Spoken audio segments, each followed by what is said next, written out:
Morning friends. आज આપણે ધોરણ 10 માં WH વાળા પ્રશ્નાર્થ વાક્ય જોઈશું। લાસ્ટ વિડિયોમાં આપણે સહાયકારક ક્રિયાપદથી પ્રશ્નાર્થ વાક્યો શરૂ થાય છે તેમને આપણે કઈ રીતે ઇનડાયરેક્ટ સ્પીચમાં ફેરવીએ છે તેની આપણે ચર્ચા કરી હતી। આજે આપણે WH વાળા વાક્યોને ફેરવતા શીખીશું।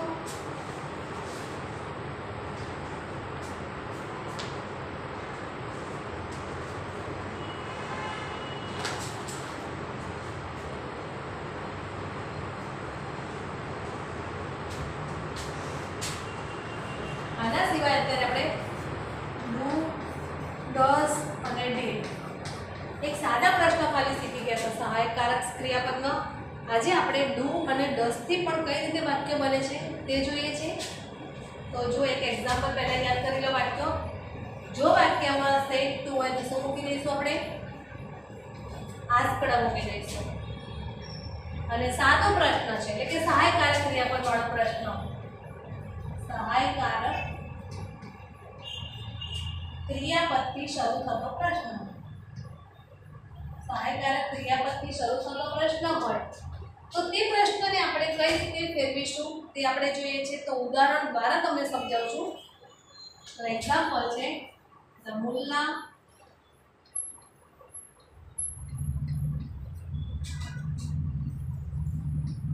said to the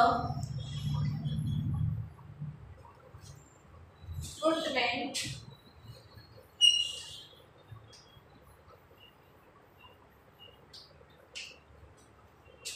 have I bought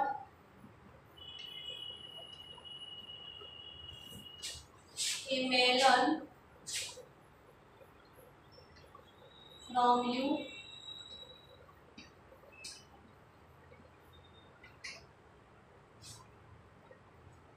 आ वाक्यનો જવાબ બનાવતા પહેલા તો આપણે જે નિયમ છે જોઈએ। તો પહેલા સેટ ટુ છે એના બદલે શું મૂકી દઈશું આપણે અહીંયા મૂકીશું આસ્કડ અને આસ્કડ મૂકેલા બદલે શબ્દ નીકળી જશે। ધ મુલ્લા આસ્કડ ધ ફ્રૂટમેન। તો જવાબ આપણે લખીએ પહેલા the Mulla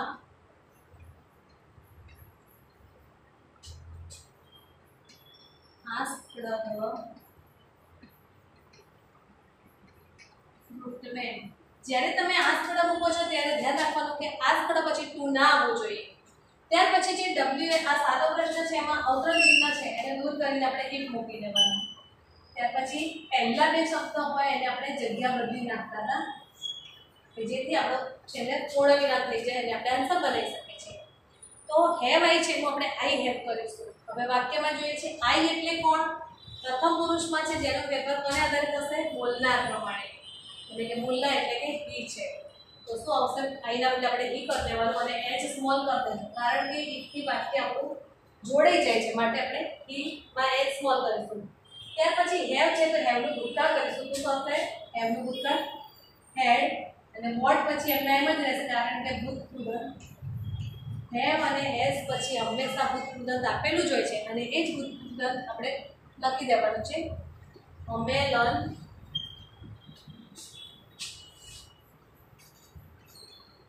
from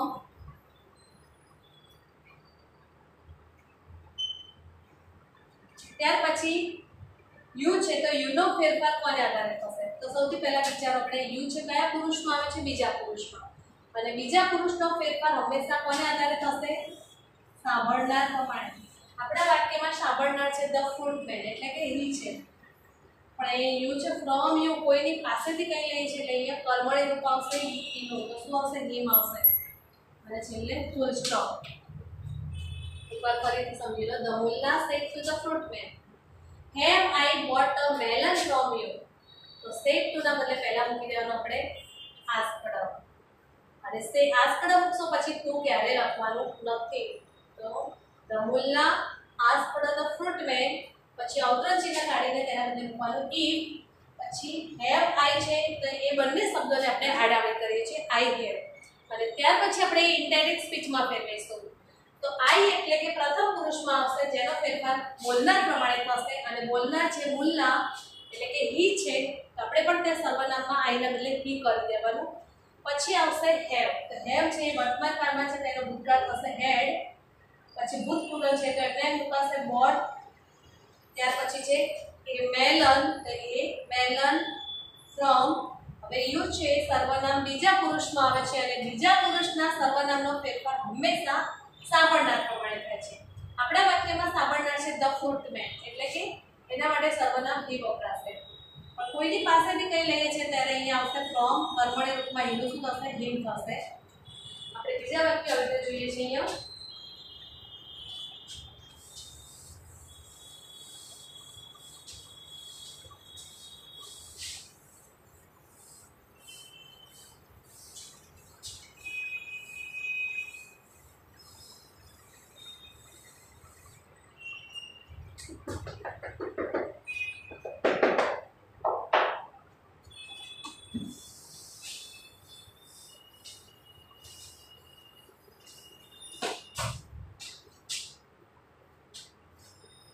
My friend said to me, બીજું વાક્ય છે my friends said to me, did you enjoy the party? Did you enjoy the party? રત્નાજીના પૂરા. હવે આ વાક્યનો આપણે જવાબ સૌથી પહેલા સમજી લઈએ છીએ. પહેલા તો આપણે સેટ ટુ ના બદલે આ સ્થળ મૂકી દઈશું, ત્યાં સુધી પણ સમજ પડી ગઈ. અહીંયા ઈ આવશે. પાછળનું વાક્ય છે એને આપણે સાદું વાક્ય બનાવવા માટે પહેલા જેવું છે એવું સમજવા માટે લખીએ છીએ. Did you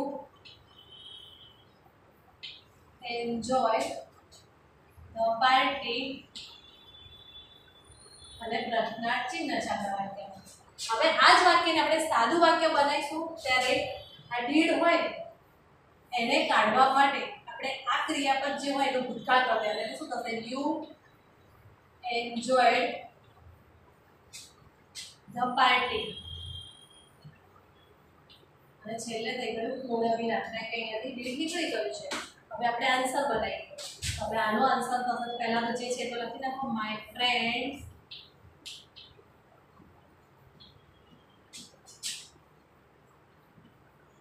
asked me to. હવે અહીંયા જોવાનું છે આપણે યુ. યુ એટલે કોણ? બીજા પુરુષનું સર્વનામ છે જેનો ફેરફાર થશે સાંભળનાર પ્રમાણે. એટલે મી આપીને આપણે શું લખવાનું? આઈ. ત્યાર પછી એન્જોય છે ને એ ભૂતકાળ છે અને ભૂતકાળ શેમાં ફેરવાય? પૂર્ણ ભૂતકાળમાં. તો આપણે પૂર્ણ ભૂતકાળ કઈ રીતે છે યાદ ના આવે તો આગળ હેડ મૂકી દો ખાલી અને પછી ભૂતકૃતન થઈ મૂકો. તો એન્જોયનું ભૂતકૃતન તો એનું જ થશે. એટલે એન્જોય ધ પાર્ટી અને ફૂલ સ્ટોપ. આ વાક્યનો જવાબ થઈ ગયો. ત્યાર પછી આપણે બીજું વાક્ય જોઈએ છે એવું. એટલે કોઈ પણ વાક્ય ડીડથી ચાલુ થતું હોય તો ખાલી એટલું જ કરવાનું. તમારે ક્રિયાપદ હોય ને એ ક્રિયાપદ ભૂતકાળનું રૂપ લઈ લેવાનું. એટલે તમારે ડાયરેક્ટ આન્સર જો અહીંયા સમજવું હોય તો ડીડ છે એને કાઢીને સીધું આનું ભૂતકાળ કરો અને તમારા માઇન્ડમાં તમારે કરવા છે. પછી આ વાક્ય તમારે કંઈ લખવાની જરૂર નથી અને પછી સીધો આન્સર તમે લખી શકશો. બીજું એક વાક્ય લખું છું. Naina said to Mona. Naina said to Mona,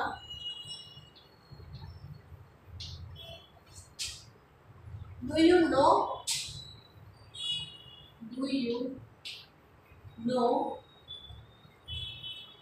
who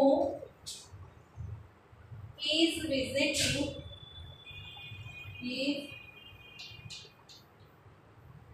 visiting here tomorrow?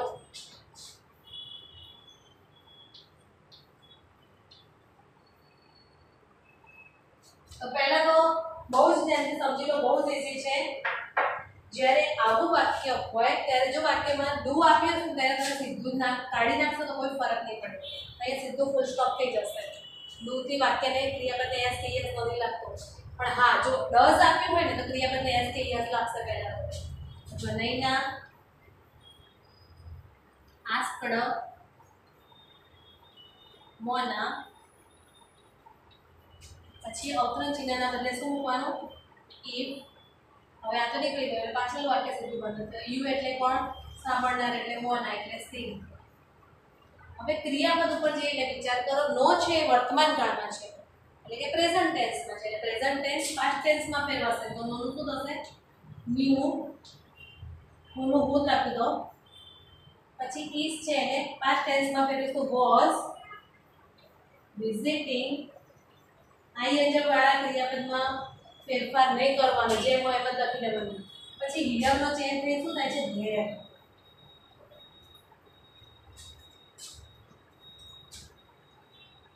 અને ટુમોરોનું શું થશે ધ નેક્સ્ટ ડે.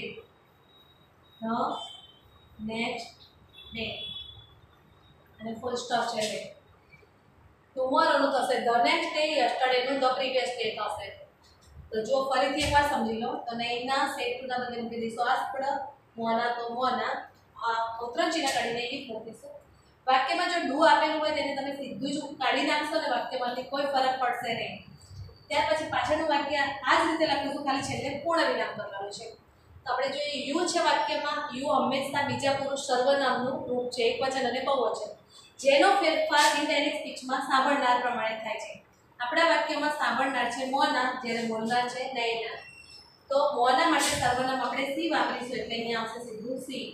ત્યાર પછી નો આવશે તો નો છે વર્તમાન કાળમાં છે એને ભૂતકાળમાં ફેરવીશું આપણે તો નોનું ભૂતકાળ શું થશે ન્યુ.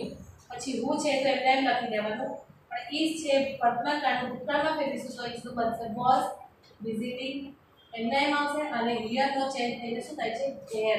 આપણે જે કેટલાક શબ્દો પડી ગયા છીએ ને ધીસનું ધેર થાય એમાં હિયરનું ધેર થશે અને ટુમોરો છે તેનું શું થઈ જશે સીધું નેક્સ્ટ ડે અને જવાબ અહીંયા પૂરો થશે. તો એકવાર ફરીથી ધ્યાનથી સમજતા જાઓ કે જેથી તમારે ભૂલ ના પડે આ વાક્યોમાં. તો my friend sad to me did you enjoy the party. જેમ આપણે જોયું કે જો વાક્યમાં ડીડ આપેલું હોય તો સીધું જ તમારે ક્રિયાપદનો ભૂતકાળ કરી દેવાનો અને ત્યાર પછી ડાયરેક્ટ તમે આન્સર બનાવી શકો છો ઇનડાયરેક્ટ સ્પીચમાં. ડીડ કાઢશો એટલે વાક્યના અંતે તમારે પૂર્ણ વિરામ થઈ જશે તો આન્સર બનાવવો તમને બહુ સરળ પડશે. એટલે કે સેટ ટુના બદલે આસ્પદ મૂકીશું. ત્યાર પછી યુ છે તો યુનો ફેરફાર સાંભળનાર પ્રમાણે થાય. આ ખાસ યાદ રાખવાનું મનમાં કે યુ સર્વનામ બીજા પુરુષમાં આવે છે માટે એનો ફેરફાર સાંભળનાર પ્રમાણે થશે એટલે કે મીનું થઈ જશે આઈ. ત્યાર પછી એન્જોયડ શબ્દ છે ભૂતકાળમાં આપણે કરી નાખ્યો છે બરાબર ને એન્જોયનો એન્જોયડ અને ભૂતકાળ હોય તેને પૂર્ણ ભૂતકાળમાં ફેરવવાનો છે. પરંતુ જો આપણને પૂર્ણ ભૂતકાળમાં ફેરવવા માટે કયો શબ્દ વપરાય છે યાદ ના રહે તો ધ્યાનમાં રાખવાનું કે કોઈ પણ ક્રિયાપદ ભૂતકાળમાં આપ્યું હોય તો પહેલા હેડ મૂકી દેવાનું અને પછી એ જ ક્રિયાપદનો ભૂતકૃદંતનું રૂપ મૂકવાનું. તો હેડ અને એન્જોયડનો ભૂતકૃદંતનું રૂપ એન્જોયડ એનું એક થશે. ત્યાર પછી ધ પાર્ટી. બીજું વાક્ય છે Naina said to Mona do you know who is visiting here tomorrow.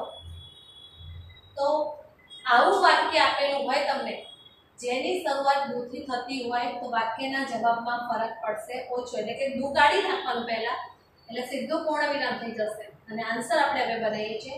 તો સેડ ટુના બદલે આસ્પદ મૂકીશું એટલે નૈના આસ્પદ મોના અવતરણ ચિહ્ન કાઢીને ઇફ મૂકી દઈશું. ત્યાર પછી યુ સર્વનામ બીજા પુરુષમાં છે જેનો ફેરફાર સાંભળનાર પ્રમાણે થશે. આપણા વાક્યમાં સાંભળનાર મોના છે જેના માટે સર્વનામ શી વપરાશે તો સી. પછી નોનું ભૂતકાળ થશે new.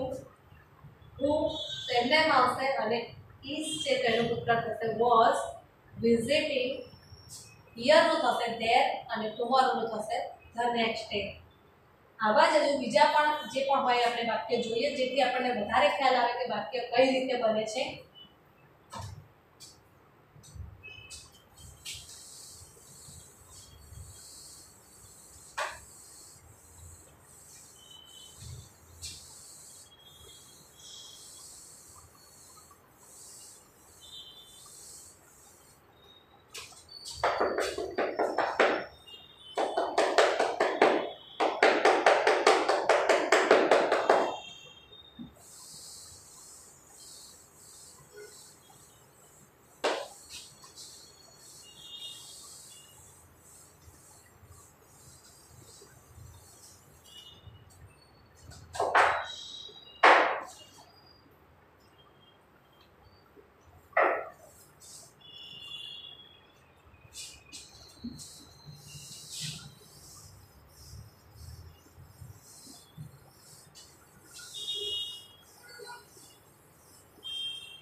C said to me example છે મને સમજવા માટે सी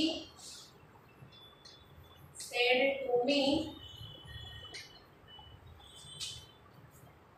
is he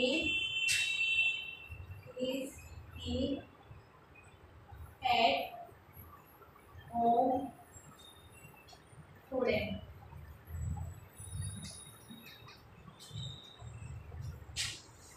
तो सेड टू ना बदले आस्कड मूकी देसु सी आस्कड मी હવે સાદો પ્રશ્ન હોય ત્યારે આપણે શું મૂકવાનું છે અહીંયા અવતરણ ચિહ્નના બદલે ઈ મૂકી દઈશું પછી આ બંને શબ્દોને જગ્યા બદલી દઈશું એટલે છેલ્લે થશે પૂર્ણ વિરામ હવે હી છે ને ત્રીજો પુરુષ છે ત્રીજા પુરુષમાં આપણે કોઈ ફરક નથી કરતા એટલે હીનું નીચે આપી દેવાનું પણ ઈઝ છે એનું ભૂતકાળ શું થશે was he was at home અને ટુડેનું શું કરી દેવાનું ધેટ ડે એક પણ ચેન્જ કરવાનો રહી ના જાય ખાસ ધ્યાન રાખજો તમે હવે જુઓ જવાબ શું થયો she asked me if he was at home that day બીજું વાક્ય લખીએ છીએ આપણે Raman said to me Raman said to me, did you meet the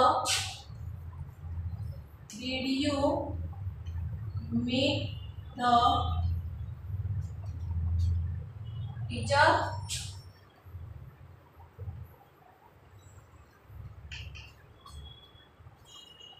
તો જો આ વાક્યમાં છે ને તમારે સૌથી પહેલા તો વાક્યમાં મેં સમજાય છે રીડ કાઢવું હોય ને એટલે આ ક્રિયાપદ નો ભૂતકાળનું રૂપ કરી દેવાનું એમિટ એનું ભૂતકાળ થશે મેં બરાબર મીટ ને તો હવે આન્સર બનીશું તો સેડ ટુ ના બદલે શું મૂકી દેવાનું આસ્કડ રમન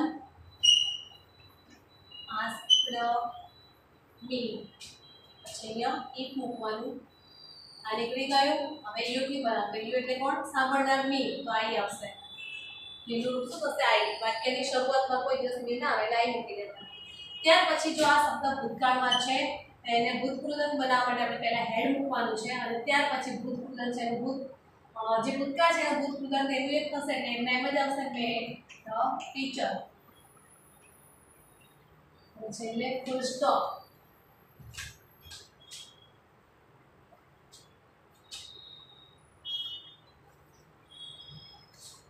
જો બીજું વાક્ય હોય ને તો તમને લખાવજો એવું જ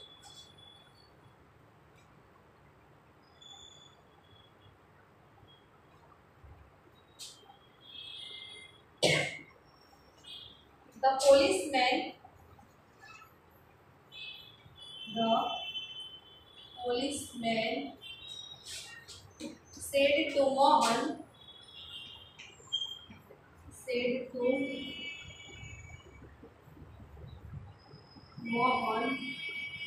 कोई पण नाम है पहला अक्षर capital Have you seen a man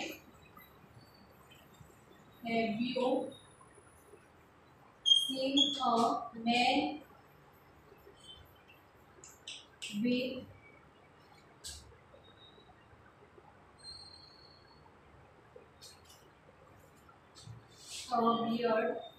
એટલે દાઢી અમે એવા કોઈ વ્યક્તિને જોઈ છે કે જેની દાઢી હોય અહીંયાથી ગયો હોય છે એવું સેડ ટુ ના બદલે શું હોવાનું આસ્કડ ધ પોલીસમેન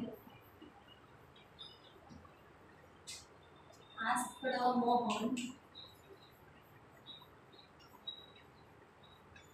if આ બંને શબ્દ મેં આપણે ને એક અને બે નંબર આપીએ તો એક નંબર એ લઈ જવાનો અને બે નંબર ને એ લઈ જવાનો તો યુ આવશે યુ એટલે કોણ મોહન તો એના માટે શું વાપરવાનું આપણે ઈ પછી હેવ છે એનું ભૂતકાળ કરશું તો શું થશે he had seen a man with a beard અને છેલ્લે full stop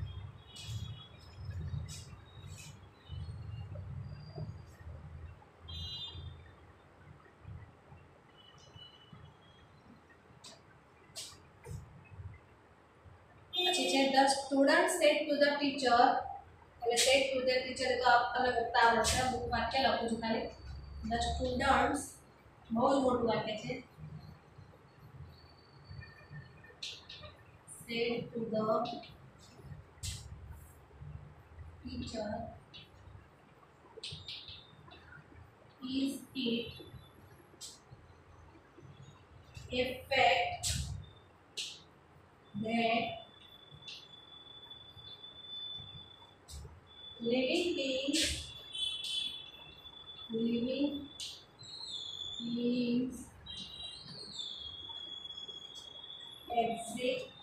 exist on the moon? કે ચંદ્ર ઉપર જીવન શક્ય છે એવું સાંભળ્યું છે, બાબત સાચી છે કે ખોટી? રીતે બાળકો છે એટલે કે વિદ્યાર્થીઓ છે પોતાના શિક્ષકને પૂછે છે. પહેલા તો આન્સર તમે લખો, સ્ટેટ ટુના બદલે શું કરી દેવાનું? આસ્ક પડો.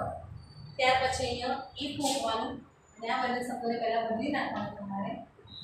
પહેલું આવશે ઇફ, તો ઇફમાં ત્રીજો પુરુષ છે એટલે ફેરફાર નહીં કરવાનો, એમને એમ લખી દેશો તમે. પછી ઇઝ છે તો એનો ભૂતકાળ થશે. ઇઝનું ભૂતકાળ શું કરવાનું? વોઝ. તો it was A fact that living beings exist on the moon. કોઈ પણ વિદ્યાર્થી that નો ધીસ ના કરે, કારણ કે નિયમ પ્રમાણે આપણે ધીસ નું that કરીએ છીએ, પણ that નું ધીસ કરશો તો તમારું વાક્ય ત્યાં ખોટું પડશે. હવે આપણે નેક્સ્ટ જે વાક્ય તેની ચર્ચા કરીશું, એટલે કે WH વાળા વાક્ય હોય તો તેને આપણે કઈ રીતે બનાવીએ છીએ. થોડો નિયમમાં ફરક પડશે, બાકી આગળના નિયમો બધા એના જ રિપીટ થશે આમાં.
તો હવે આપણે જોઈએ છે WH વાળા વાક્યો હોય, WH વાળા પ્રશ્ન હોય તમારા અંદર, અને એ પ્રશ્નને તમારે ઇનડાયરેક્ટ સ્પીચમાં ફેરવવો હોય તો શું કરવાનું? તો નિયમ સમજી લો પહેલા. કંઈક તો સેટ ટુ ના બદલે આસ્કડ આમાં પણ થશે. એક નવો શબ્દ વપરાય છે અહીંયા તમારે WH વાળા વાક્યમાં. જો ઇફ હશે ને તો એ આવશે, ઇફને કાઢી જ નાખવાનો, આવશે તે તમારા વાક્યમાં. પરંતુ જે WH વાળા શબ્દથી પ્રશ્ન પૂછવામાં આવે છે એ જ શબ્દ તમારો ઇફના બદલે મૂકવામાં આવશે. એટલે WH વાળો શબ્દ જ જે વાક્યમાં હોય, WH વાળો શબ્દ ઇફના બદલે મુકાશે, ઇફના બદલે મુકાશે. એટલે કે બીજા શબ્દોમાં કહીએ તો કંજક્શન કહેવાય એને, કંજક્શનના બદલે વપરાય છે. પછી વાક્યમાંથી પ્રશ્નાર્થ ચિહ્ન નીકળી જશે, પ્રશ્નાર્થ ચિહ્ન મૂકવામાં આવતું નથી.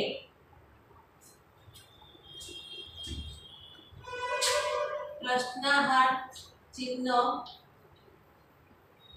નીકળી જાય છે.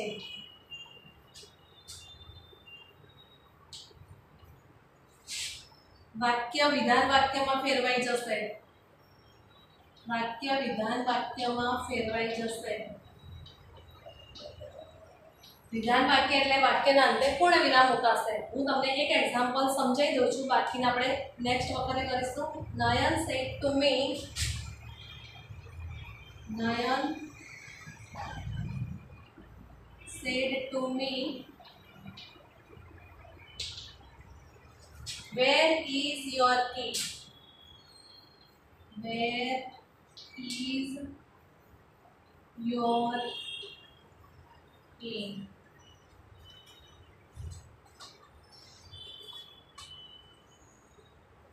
તો જો હવે તમને આ જ વાક્ય છે ને પહેલા આખું સમજાવી દઉં કઈ રીતે બનશે. તો પહેલા તો આપણે નિયમ છે સેટ ટુ ના બદલે શું મૂકી દઈશું? આપણે આસ્કડ મૂકી દઈશું. પછી WH વાળો જે શબ્દ હોય ને એ ઇફના બદલે મૂકશે. અહીંયા ઇફ આવશે નહીં. તો આપણા વાક્યમાં કયો છે WH વાળો શબ્દ? તો એ જ શબ્દને તમારે અહીંયા મૂકી દેવાનો વક્રચિહ્નના બદલે. પછી પાછળના બે શબ્દ છે એને આડાવડી કરવા પડે, પણ યોર અને ઇઝ નહીં થાય, પણ આ શબ્દ આખો રહેશે. અને આ નંબર આ એક છે તો આ નંબર 2, એટલે આને અહીં લાવવાનું અને અહીં લઈ લેવાનું, છેલ્લે પૂર્ણ વિરામ કરવાનું. એટલે જો જવાબ શું થશે? નયન asked me, પછી where યોર છે એટલે એનો ફેરફાર કોને આધારે થાય છે? બીજો પુરુષ છે એટલે સાંભળનાર પ્રમાણે. તો સાંભળનાર કોણ છે? મી છે. તો યોર છે યુ નું યોર થાય છે. એવી રીતે આપણે આ કોનું રૂપ છે? આયુ. આયુ પાછળ માલિકી છે ચાવી, મારી ચાવી, તમારી ચાવી. તો માય કી, મી કી ના બોલે, પણ શું આવશે? My key. માય કી અને ઇઝ નું ભૂતકાળ થશે વોઝ. છેલ્લે પૂર્ણ વિરામ. વાક્યનો આન્સર બનાવ્યા પછી તમારે ગુજરાતી કરવાની જરૂર નથી. નહીં તો કેટલીક વાર તમને એવું લાગશે કે ભાઈ તમારું વાક્ય છે ને તમે કંઈક ખોટું બનાવી રહ્યા છો. તો આવું ન થાય એટલે સૌથી પહેલાં તો તમારે વાક્યને નિયમ પ્રમાણે બનાવશો તો તમને ક્યાંય ભૂલ નહીં પડે. અને આજનો વિડીયો આપણે અહીંયા સુધી જ રાખીશું, પરંતુ અત્યાર સુધી આપણે જેટલું પણ ભણ્યા છે વારંવાર તમે યાદ કરતા રહેજો કે જેથી તમારે ભૂલ ના થાય અને તમે એને આગળ નવા વાક્યો બનાવશો તેમાં તકલીફ નહીં પડે. પછીનો જે વિડીયો છે એમાં આપણે આનાથી આગળના નવા વાક્યો જોઈશું. અને આ જ વિડીયો બધા ફરી એકવાર જોઈ લેજો.